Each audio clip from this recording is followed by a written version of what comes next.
Ini dari Parung. Dari Parung mana tepuk tangannya dulu? Ini dia Rafifa dan Najma. Aku Najma Sofatanida, biasa dipanggil Najma, umur 18 tahun dari Bogor. Aku anak pertama dari 4 bersaudara. Nama aku Zakia Rafifa, biasa dipanggil Zakia.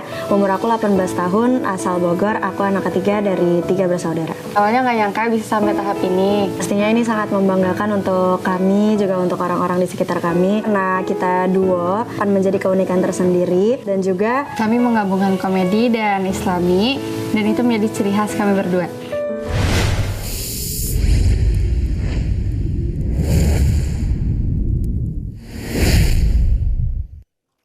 Nabung ridho orang tua, panen surga. Ke hulu sungai mencari ikan. Cakep. Ikan didapat di dalam jala. Izin berucap kami haturkan. Bakti pada orang tua, pembuka pahala. Assalamualaikum warahmatullahi wabarakatuh. Alhamdulillah, Alhamdulillah kita diberi kenikmatan yang berlimpah dan kesempatan untuk berdiri di sini. Sahabat Cahaya Muda Indonesia, kalau kita bilang merhaba ya jumhur, jawabnya merhaba. Setuju? Kita coba ya. Merhaba ya jumhur. Teman-teman, kita hidup di zaman yang fast-paced banget. Standar sukses hari ini lama-lama makin tinggi. Karir harus melejit. Finansial harus stabil sejak muda. Dan satu sosial harus diakui. Betul. Banyak dari kita yang terjebak dalam budaya kerja keras, belajar mati-matian, ikut pelatihan di mana-mana, dan bangun koneksi seluas mungkin. Ke Korea, Lee Min Ho, ke Jepang, Doraemon, Malaysia, Upin Ipin, Indonesia, Rafifa, Najma. Tapi, sampai lupa satu fondasi yang paling dasar yang menentukan apakah semua effort itu bakal berkah atau cuma jadi lelah yang sia-sia? Kita selalu sibuk ngetuk pintu orang-orang hebat buat cari peluang. Tapi kita lupa ngetuk pintu langit lewat orang yang ada di rumah kita sendiri. Izin. Merhaba ya jumhur. merhaba. Coba jujur, kita pasti sering kan mendengar nasihat para influencer, Motivator, YouTuber, TikTokers, dan juga pacar. Astagfirullahaladzim. Kata mereka A, kita ikut-ikutan A. Kata mereka B, kita ikut-ikutan B. Sampai-sampai bikin quotes estetik di story pakai lagu galau. Kadang duka, tangis dan tawa. Tapi kalau ayah, baba, Mama, mami, ibu, minyak, minta tolong kita buat angkat paket, air mendidih, telepon, bakwan, pelan, jemuran. langsung sumun seketika.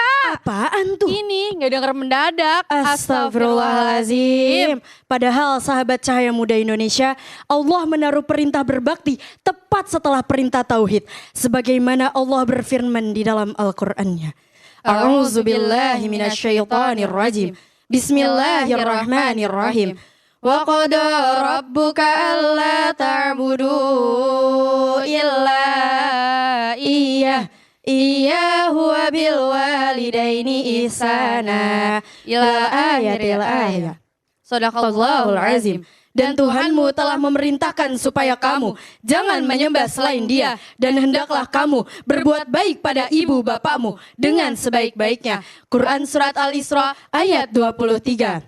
Hai manusia, Berbakti itu bukan sekedar balas budi, tapi ibadah paling tinggi, paling mulia. Fala taqul lahuma uffin. Bahkan bilang uffin atau cuh dilarang, dosa besar. Ibnu Majah berkata, surga itu di bawah naungan orang tua. Imam Nasai pun berkata, orang tua, baru yang lain. Merhaba ya jumhur. Kalian tahu Uwais Al-Qarni? Tahu nggak? Siapa? Siapa Kak Najma? Kasih tahu Kak Zakia. Dia adalah orang biasa yang dapat menggendong ibunya dari Yaman hingga ke Mekah. Untuk apa? Untuk melaksanakan haji. Capek banget. Tapi hasilnya beliau disebut Rasulullah sebagai orang yang sangat terkenal di langit. Bukan di laut, bukan di darat. Kenapa? Karena setiap dia berdoa, langit langsung ACC. Itu baru namanya high value person yang sesungguhnya. Yang apa? Yang sesungguhnya. Ingat sabda Rasulullah Sallallahu Alaihi Wasallam, ridallahu fi ridal walidain. Ridho Allah itu sepaket sama ridho orang tua. Dari Sufyan As-Sauri berkata, melihat wajah orang tua dengan cinta dan kasih sayang, nilainya sama dengan ibadah haji yang mabrur. Memuliakan orang tua bukan hanya pas mereka lagi benar atau sejalan sama pikiran kita. Bahkan pas beda pendapat pun kita wajib tetap ma'ruf dan lemah lembut. Kejarlah mimpi setinggi langit, pastikan kakimu tetap berpijak pada ridho ayah dan ibumu. Doa mereka itu talontar paling cepat yang bakal bawa doamu menembus langit ketujuhnya. Ilahi. Batang kayu tumbuh di hutan, Cakep. tempat berlindung para pengelana. Terima kasih atas segala perhatian. Sayangi orang tua sepanjang masa. Wassalamualaikum warahmatullahi wabarakatuh.